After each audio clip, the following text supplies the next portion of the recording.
These are the times we've been waiting for. Looks like Trump is officially signing some executive orders, not only around crypto, he's making the promises on freeing the January 6 folks, he's making the promises on freeing Russ Albright. Now we're getting into the JFK files.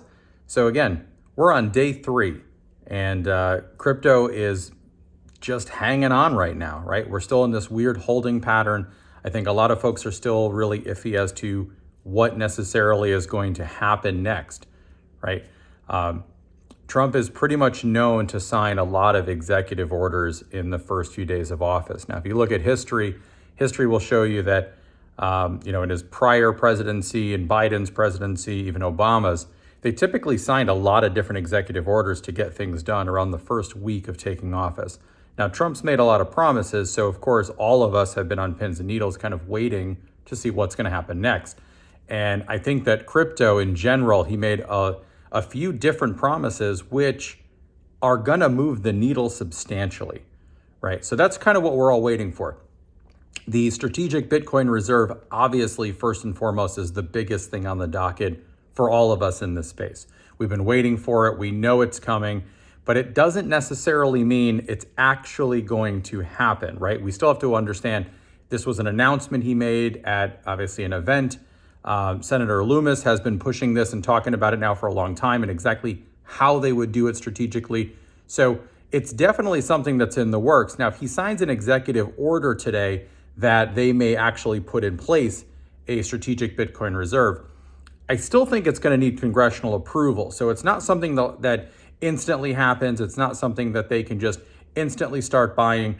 The federal government already has a couple 100,000 Bitcoin, which again, technically has been confiscated, but they have it. They have control of it. And I don't believe with any regulation that they technically need to give it back. So part of the agenda was to acquire about 200,000 Bitcoin per year over a 5-year period without using taxpayer dollars. That was kind of the big push of this, is that it will not cost taxpayers money to do this.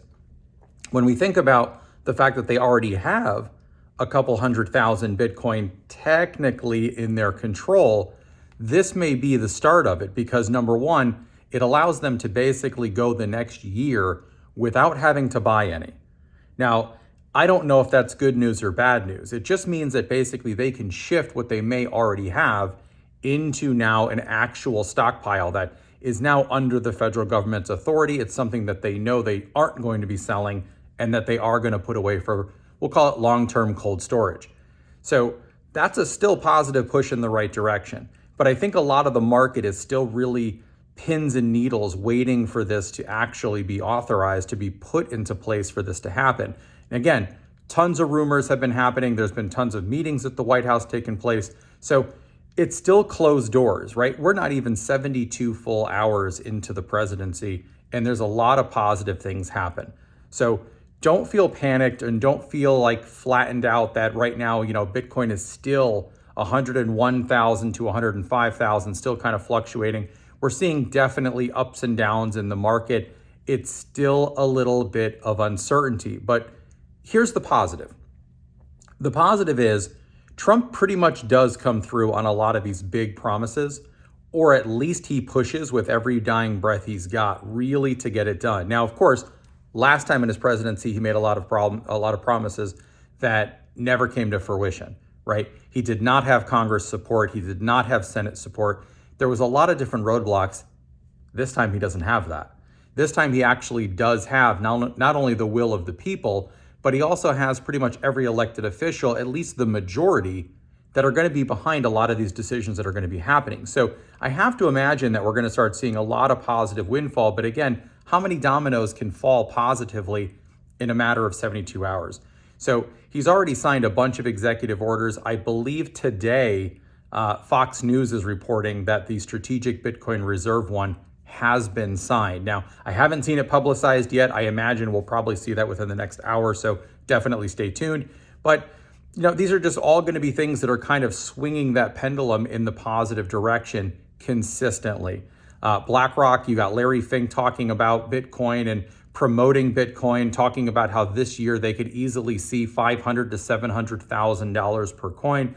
Again, This is someone who was very anti-Bitcoin a decade ago and has now jumped right into the deep end along with it. And it doesn't matter that necessarily he's, of course, getting a gain from it, right? I mean, he's the CEO of BlackRock. So the more people that are investing into Bitcoin, this is all going to be just furthering their own agenda, and it obviously makes them more wealthy. So it's in his best interest to promote it, which again brings us all on that ride and journey.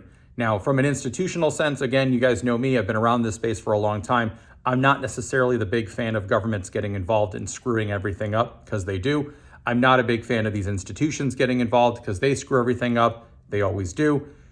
But I do think that in this moment in time, this is one of those giant catalysts where we catapult something. You could easily see this 100,000 kind of stagnation we're seeing around Bitcoin go to 200,000 in a matter of a week or less, right? So these are things that can not only push positive momentum. We expected to see Bitcoin at between 125, maybe even $150,000 this year anyway. And that's just because of the normal cycle, the obviously halving cycle that happened. A lot of different factors have kind of formulated into this to create what we'll call the perfect storm. And I think that right now, with whatever Trump is going to sign into law or use at least with an executive order, it's going to be positive. So stay the course, stay positive on this. Again, there's a lot of different crazy videos being promoted every single 5 seconds around panicking in the industry and FOMO and fear of missing out. And here's what you should be buying. And is altcoin season coming? And just, again, a lot of nonsense. A lot of people just really need content. A lot of these YouTubers, they really need content. They need stuff to talk about, to upload a video every couple hours to keep that channel constantly moving. You know us here, we're not about that. We're about talking straight facts. Here's what's going on, here's why it's happening, and here's what to watch. I think Bitcoin's gonna do some crazy and momentous things in the next week. I think you're gonna see a lot of craziness around summertime, but it's probably gonna be April, May, June before you actually see this thing start to retire people. But as of now, stay tuned. We're gonna see what happens next.